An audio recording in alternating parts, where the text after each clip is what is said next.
Hello guys, how are you? This is Gaurav Yadav and you are watching Rudra Education Zone. This is educational channel for you. Friends, तो हम आ गए हैं आप लोगों के लिए एक नया वीडियो लेकर के। और ये वीडियो है क्लास ट्वेल्थ के लिए। और क्लास ट्वेल्थ में जो साइकोलॉजी का फर्स्ट चैप्टर है उसका नाम है मनोवैज्ञानिक गुणों में विभिन्नताएं। जी हाँ, आज हम आप लोगों को पढ़ाने वाले हैं मनोवैज्ञानिक गुणों में विभिन्नताएं। यानी कि आज हम मित्रों आप लोगों को बताएंगे इंडिविजुअल डिफरेंसेस। जी हाँ, ठीक है। तो सबसे पहले हम आप लोगों को इंडिविजुअल डिफरेंसेस का मीनिंग क्या है वो हम आप लोगों को बताएंगे। ठीक है, कि ये इंडिविजुअल डिफरेंसेस होता क्या है इसको हम आपको बताने वाले हैं। ठीक है, तो आइए देखते हैं। सबसे पहले इसमें आप देख रहे हैं कि बताया गया है कि इस अध्याय को पढ़ने के बाद आप क्या क्या प्राप्त कर सकेंगे। तो जिनमें लोग एक दूसरे से भिन्न होते हैं उन मनोवैज्ञानिक गुणों को समझ सकेंगे। मनोवैज्ञानिक गुणों के मूल्यांकन के लिए प्रयुक्त विभिन्न विधियों को सीख सकेंगे, व्याख्या कर लेंगे, बुद्धिमत्तापूर्ण व्यवहार किससे कहते हैं ये सब जान पाएंगे, बुद्धि और अभिक्षमता में विभेद कर पाएंगे, परिचय, विषय वस्तु, संस्कृति, बुद्धि, ये सारी चीज़ें आपको इसमें पढ़ना है।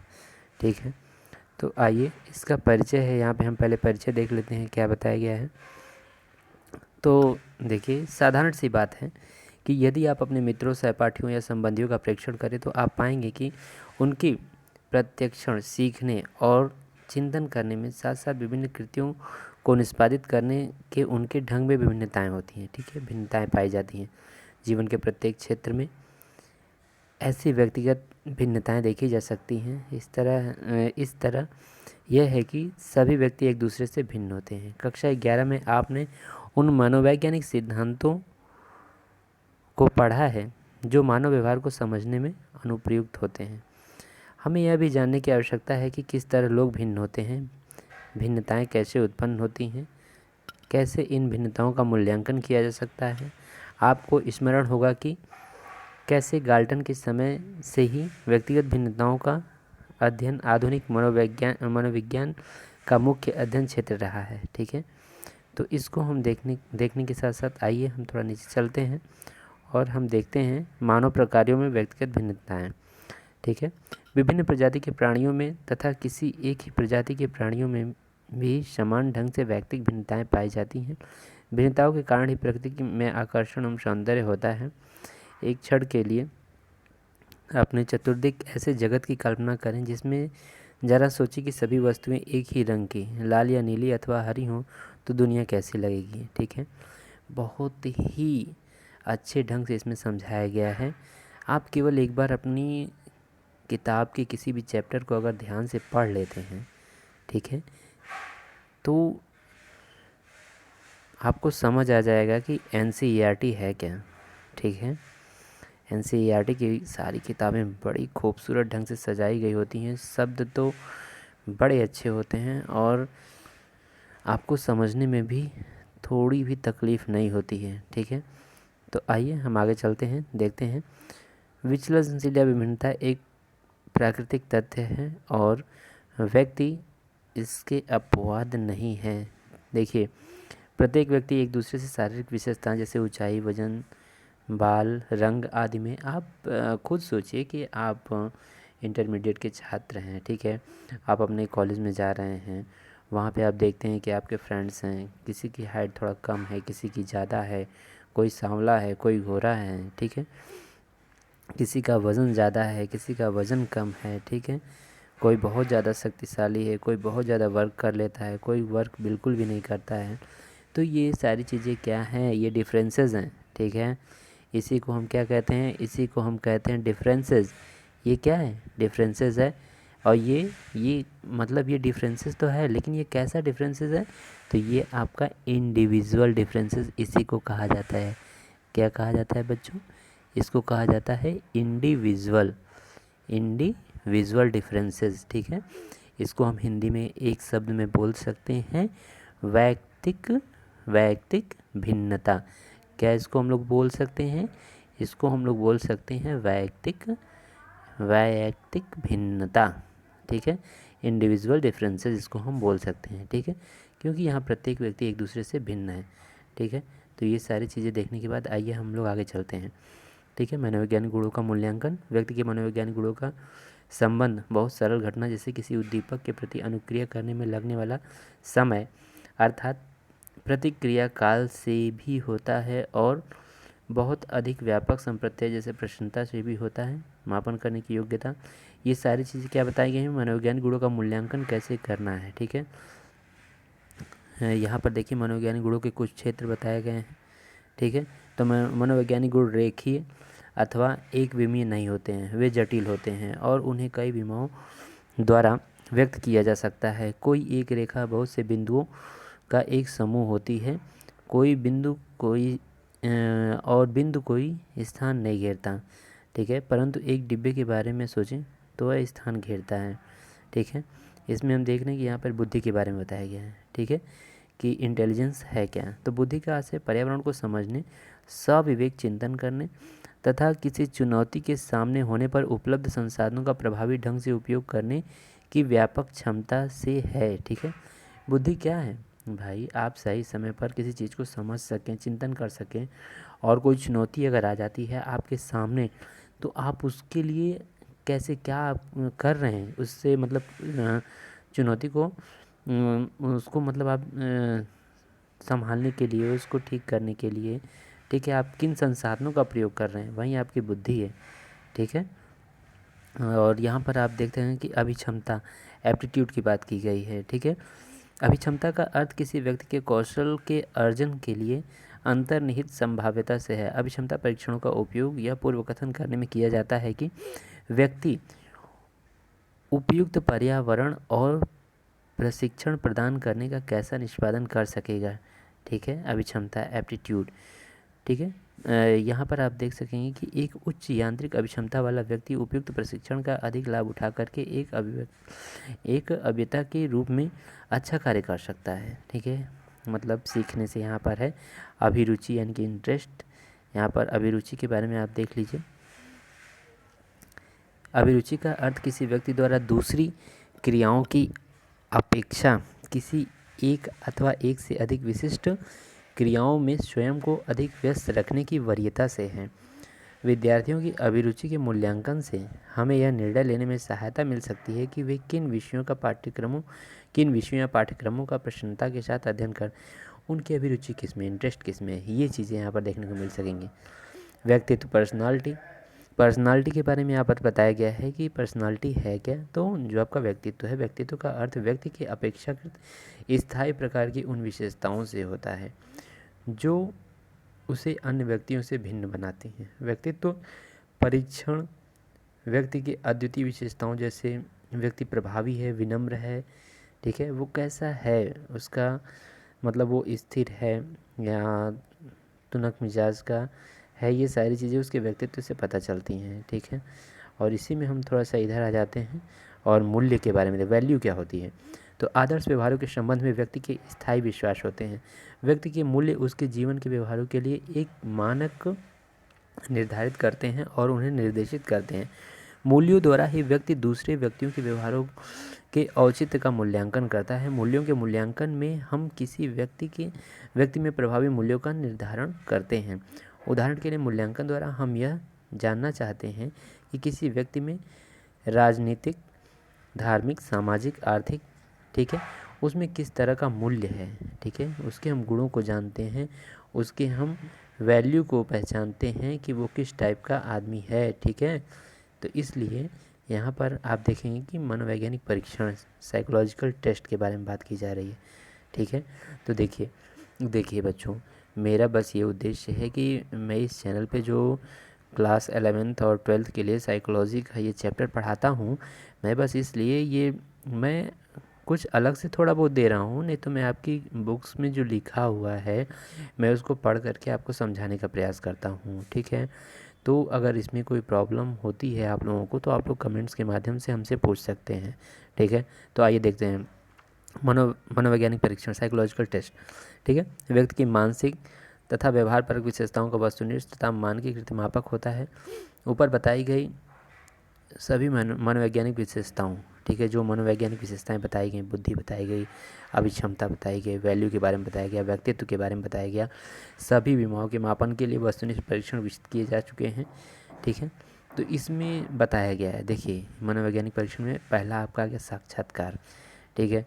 अब ये बताइए कि आप सभी लोग इंटर में पहुंच गए हैं कि नहीं?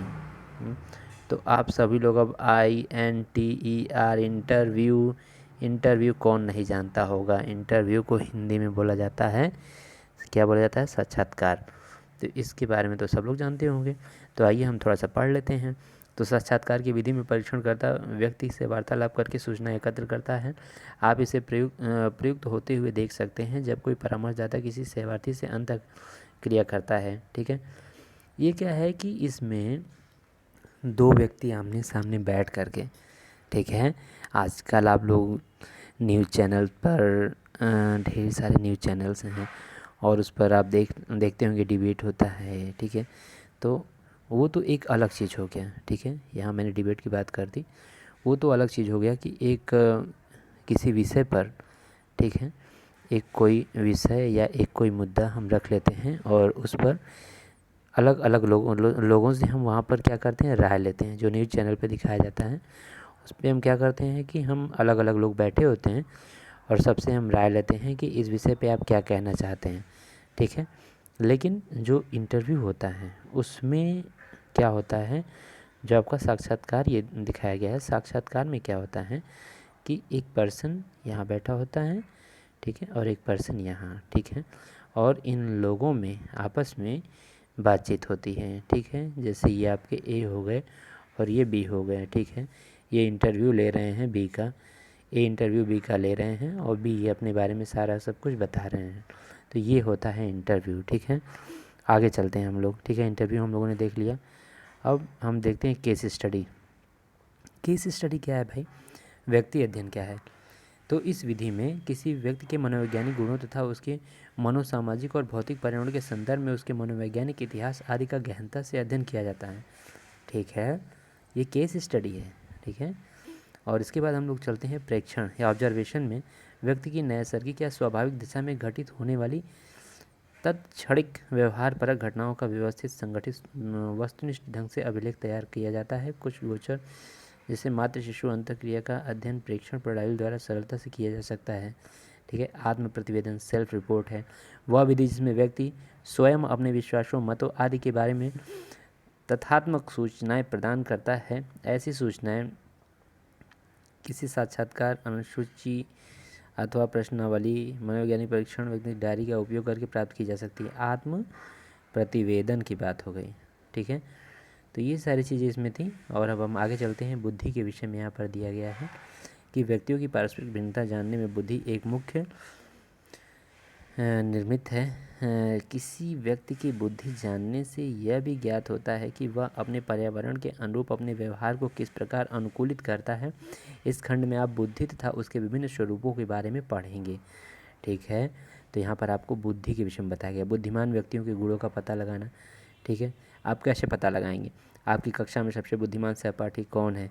इसके पश्चात देखिए, आप बुद्धिमान का मतलब ये होता है कि जैसे आपकी क्लास में बच्चे हैं, ठीक है, किसी को ज़्यादा मैथ्स के जो सवाल हैं वो अधिक आ रहे हैं, ठीक है, फिजिक्स उसकी अच्छी है, ठीक है, या वो इंग्लिश अच्छे से पढ़ लेता है। ये सारी चीज़ें आप खुद अपनी क्लास में पता लगा सकते हैं, ठीक है।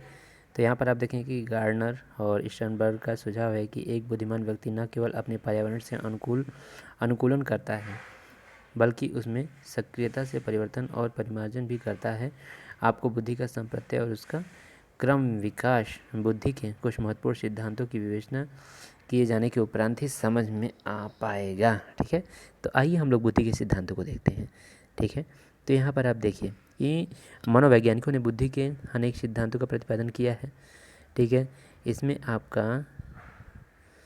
देखेंगे कि मनोवैज्ञानिक उपागम में बुद्धि को अनेक प्रकार की योग्यताओं का एक समुच्चय माना जाता है, ठीक है।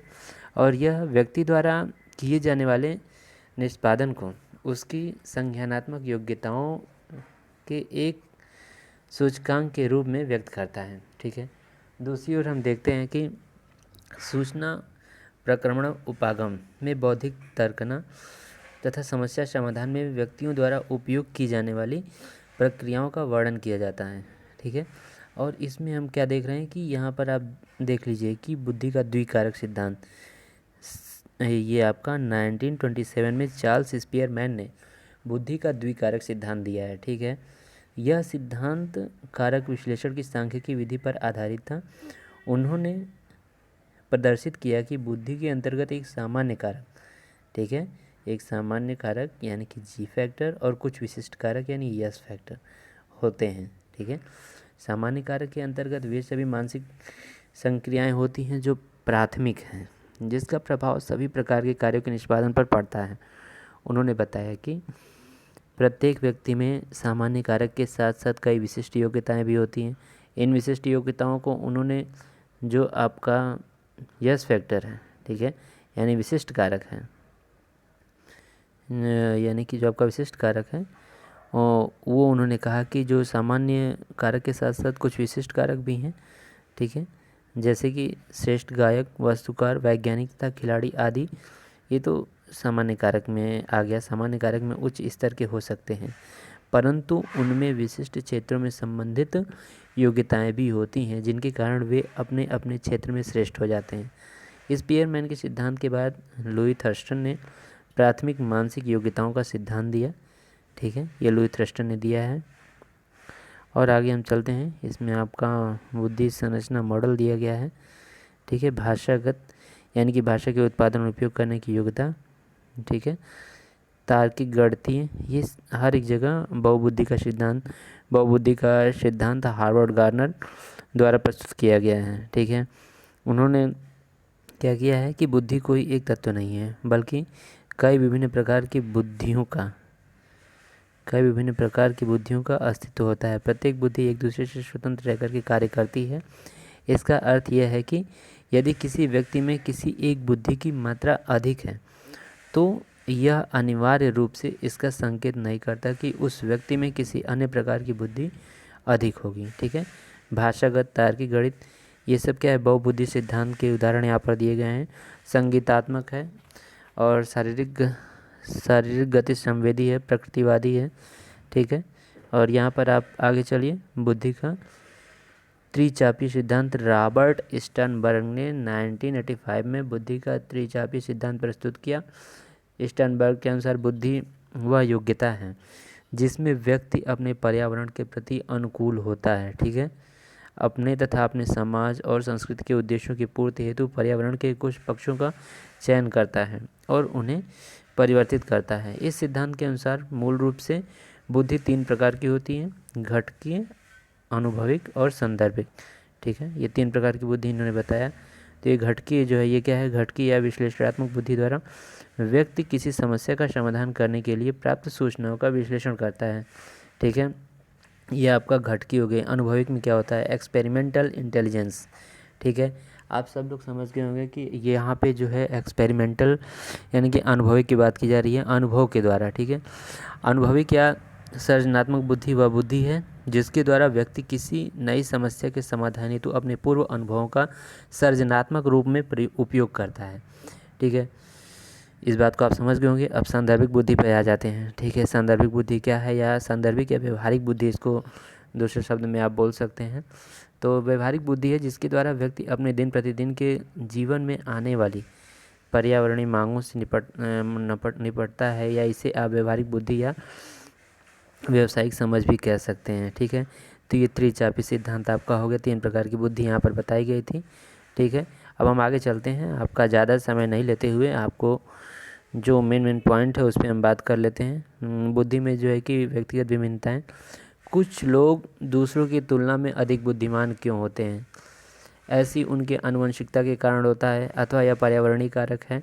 ठीक है, तो इसको हम पता लगाने के लिए हम क्या करते हैं कि हम बुद्धि के द्वारा हम इसको पता लगा सकते हैं। बुद्धि आनुवंशिकता या पर्यावरण की अंतःक्रिया है।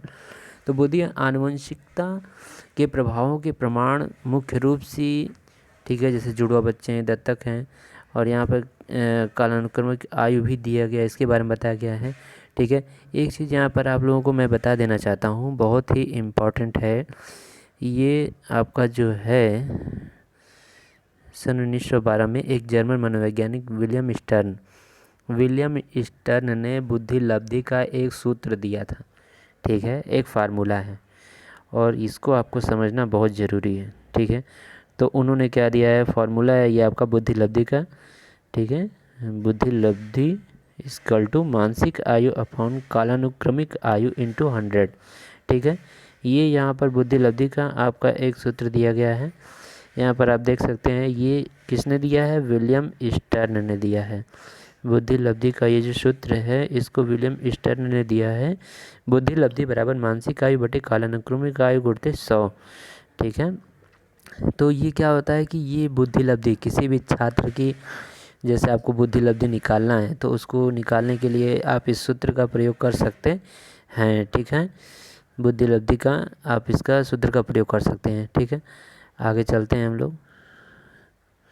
यहाँ पर देखिए, यहाँ पर दिया गया बुद्धि लब्धि वर्ग दिया गया है और वर्णनात्मक वर्गमान और जनसंख्या प्रतिशत, ठीक है। तो यहाँ पर आपको मैं ये समझाना चाहता हूँ कि यदि जो बुद्धि लब्धि है उसका वर्ग यदि 130 से अधिक है, ठीक है, यदि 130 से अधिक आ रहा है तो वो किस श्रेणी में आएगा, वो अति श्रेष्ठ की श्रेणी में आएगा।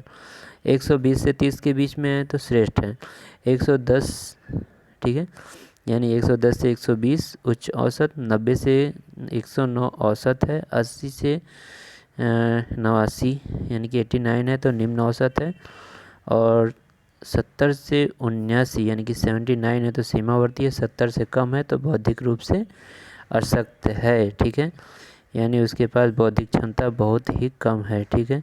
तो यहाँ पर ये वर्ग दिया गया है और आगे हम लोग चलते हैं, ठीक है। बुद्धि लब्धि प्राप्तांक है ये, यहाँ पर देखिए आपको ये आप यहाँ पर देख सकते हैं कि आपको ये समझा दिया गया है, ठीक है, बड़े खूबसूरत ढंग से समझाया गया है, तो आप इसको ध्यान से देख लीजिएगा और आगे चलते हैं। बुद्धि में विचलन, बौद्धिक न्यूनता, यानी कि किसी जनसंख्या में एक और तो प्रतिभाशाली तथा सृजनात्मक व्यक्ति होते हैं जिनका वर्णन हम ऊपर कर चुके हैं, वहीं दूसरी ओर कुछ ऐसे बच्चे भी होते हैं जिनमें बहुत साधारण कौशलों को सीखने में भी बहुत कठिनाई होती है। ऐसे बच्चों को जिनमें बौद्धिक न्यूनता होती है उन्हें हम बौद्धिक रूप से अशक्त बालक बोल सकते हैं, ठीक है। बौद्धिक अशक्तता वाले बच्चों की बुद्धि लब्धि में भी व्यक्तिगत विभिन्नताएं पाई जाती हैं, ठीक है। और American association of mental defences के अनुसार बौद्धिक अशक्तता से तात्पर्य उस असामान्य साधारण बौद्धिक प्रकार्यता से है जो व्यक्ति की विकासात्मक अवस्थाओं में प्रकट होती है, ठीक है। यहाँ पर आप देख रहे होंगे और आगे हम चलते हैं, ठीक है। यहाँ पर देखिए, अब यहाँ पे बुद्धि परीक्षणों के प्रकार की बात की गई है। जो परीक्षण है कई प्रकार के होते हैं। परीक्षणों को देने की प्रक्रिया के आधार पर उन्हें व्यक्तिगत परीक्षण तथा सामूहिक बुद्धि परीक्षण में वर्गीकृत किया जा सकता है, ठीक है। तो यहाँ पर बुद्धि के परीक्षण यहाँ पर दिए गए हैं। एक बुद्धि परीक्षण पूर्णतः जो है शाब्दिक पूर्णतः, अशाब्दिक या अवाचिक पूर्णतः निष्पादन परीक्षण हो सकता है, ठीक है। यहाँ पर शाब्दिक, अशाब्दिक तथा निष्पादन परीक्षण 3 प्रकार के परीक्षण हैं, ठीक है। आप यहाँ पर देख सकते हैं, ठीक है, ध्यान से देखिए।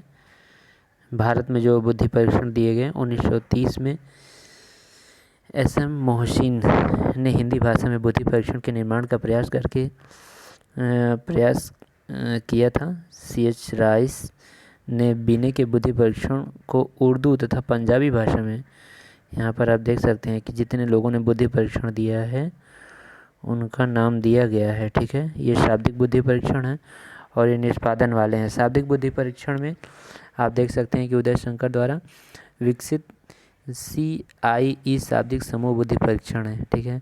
इसी तरह इधर आपके ये टेस्ट दिए गए हैं निष्पादन वाले, ठीक है। संस्कृति तथा बुद्धि, बुद्धि की जो है एक प्रमुख विशेषता यह है कि यह पर्यावरण से अनुकूल होने में व्यक्ति की सहायता करती है, ठीक है। पर्यावरण के साथ अनुकूलन बनाने में ये सहायता करती है। व्यक्ति का सांस्कृतिक पर्यावरण बुद्धि के विकसित होने में एक संदर्भ प्रदान करता है, ठीक है। और एक रूसी मनोवैज्ञानिक वाइगोत्स्की ने कहा है कि संस्कृति एक ऐसा सामाजिक संदर्भ प्रदान करती है जिसमें व्यक्ति रहता है, विकसित होता है और अपने आसपास के जगत को समझता है। ठीक है, ये वाइगोत्स्की ने कहा था। उदाहरण के लिए तकनीकी रूप से कम विकसित समाज में सामाजिक अंतर्वैयक्तिक संबंधों को बनाने वाले सामाजिक तथा सामूहिक कौशलों को अधिक महत्व प्रदान किया जाता है। ठीक है, ये सारी चीज़ें आपको यहाँ बताई गई हैं। और आगे हम लोग चलते हैं और आगे सामवेगिक बुद्धि के बारे में बताया गया है यहाँ पर, देखिए। ठीक है, ये आपका सामवेगिक मीन्स समझ रहे हैं आप लोग, इमोशनल इंटेलिजेंस। जी हाँ, यहाँ पर इमोशनल इंटेलिजेंस के बारे में बताया गया है कि सामवेगिक बुद्धि क्या है। तो सामवेगिक बुद्धि संप्रत्यय बुद्धि को उसके बौद्धिक क्षेत्र में अधिक विस्तार देता है और सामवेगों को भी बुद्धि के अंतर्गत सम्मिलित करता है। सामवेगिक बुद्धि का संप्रत्यय सामान्य बुद्धि की भारतीय परंपरा की अवधारणा से निर्मित हुआ है। ठीक है, यहाँ पर संज्ञानात्मक क्षमता हो गया, आप लोग ध्यान से देखिएगा। यहाँ पर अभिरुचि के बारे में बताया गया है। किसी विशेष क्षेत्र में सफलता प्राप्त करने के लिए व्यक्ति में अभिक्षमता के साथ साथ अभिरुचि इंटरेस्ट का होना भी आवश्यक है। ठीक है, अभिरुचि किसी विशेष कार्य को करने की वरीयता को कहते हैं। किसी विशेष कार्य को व्यक्ति कर रहा है तो उसकी अभिरुचि है, उसका इंटरेस्ट है उसमें, तब वो कर रहा है। ठीक है, अभिक्षमता स्वरूप एवं मापन। ठीक है, अभिक्षमता क्या है, अभी मैंने आप लोगों को ऊपर बताया था, एप्टीट्यूड। ठीक है, एप्टीट्यूड यानी कि अभिक्षमता। अब तक आप बुद्धि के बारे में पर्याप्त रूप से समझ गए होंगे कि बुद्धि है क्या। ठीक है, ऊपर आप लोगों को बहुत कुछ बता दिया गया बुद्धि के बारे में। ठीक है, और यहाँ पर अब हम बात करने वाले हैं एप्टीट्यूड यानी अभिक्षमता की। मानसिक योग्यता का यहाँ पर जो है अभिक्षमता है क्या, क्रियाओं के किसी विशेष क्षेत्र की विशेषता योग्यता को कहते हैं। क्या कहते हैं, अभिक्षमता कहते हैं। बुद्धि का मापन करने की प्रक्रिया में मनोवैज्ञानिकों को बहुधा यह ज्ञात होता है कि समान बुद्धि रखने वाले व्यक्ति भी किसी विशेष क्षेत्र में ज्ञान अथवा कौशलों को, ठीक है, कुछ व्यक्ति ऐसे होते हैं जिनके पास समान बुद्धि होती है, वो बहुत ज़्यादा बुद्धिमान नहीं होते हैं, लेकिन उनके पास कुछ ऐसी चीज़ें होती हैं जिससे वे अपने आप में जाने जाते हैं। ठीक है, तो यहाँ पर आप लोगों को मैं दिखाना चाहता हूँ सृजनात्मक क्या है। अभी तक आपने पढ़ा कि बुद्धि, अभिक्षमता, व्यक्तित्व जैसे मनोवैज्ञानिक गुणों में वैयक्तिक भिन्नताएं पाई जाती हैं। अब हम आपको बताएंगे कि सृजनात्मक संभावित है। सृजनात्मकता क्या है, तो इस स्थिति में व्यक्तिगत भिन्नताएं पाई जाती हैं। यहाँ पर आप देखेंगे कि जैसे कुछ व्यक्तियों की सृजनात्मक लेखन कार्य में अभिव्यक्ति होती है, कुछ की नृत्य में है, कुछ कविता अच्छी करते हैं, कुछ विज्ञान के विषय में ज़्यादा जानकारी रखते हैं। ठीक है, तो ये सारी चीज़ें आपकी सृजनात्मकता में आ जाएंगी, सृजनात्मकता। ठीक है, और आगे चलते हैं। अब धीरे धीरे हम लोग चैप्टर की समाप्ति की तरफ हैं। सृजनात्मकता तथा बुद्धि, अच्छा, ये दोनों में संबंध यहाँ पर बताया गया है, तो दोनों को मैंने आप लोगों को अच्छे से बता ही दिया है, अब आप समझ गए होंगे। ठीक है, यहाँ पर सारांश दिया गया है, ये पूरे चैप्टर का निचोड़ होता है। ठीक है, इसको आप लोग बहुत ध्यान से पढ़ा कीजिए। ठीक है, तो और यहाँ पर आपको समीक्षात्मक प्रश्न दिए गए हैं। ठीक है, इन प्रश्नों को कीजिए और कमेंट्स के माध्यम से आप लोग को जो ना समझ आया हो तो आप कमेंट्स के माध्यम से हमसे पूछ सकते हैं। ठीक है, तो आज का ये क्लास 12 साइकोलॉजी का फर्स्ट चैप्टर, जी हाँ, आप लोग के बहुत दिन से कमेंट्स आ रहे थे सर क्लास 12 का चैप्टर शुरू कीजिए, तो आज मैंने पहले चैप्टर का वीडियो डाल दिया है, आप लोग इसको ध्यान से देखिएगा। जो ना समझ आए कमेंट्स के माध्यम से ज़रूर पूछिएगा। इसी के साथ जय हिंद।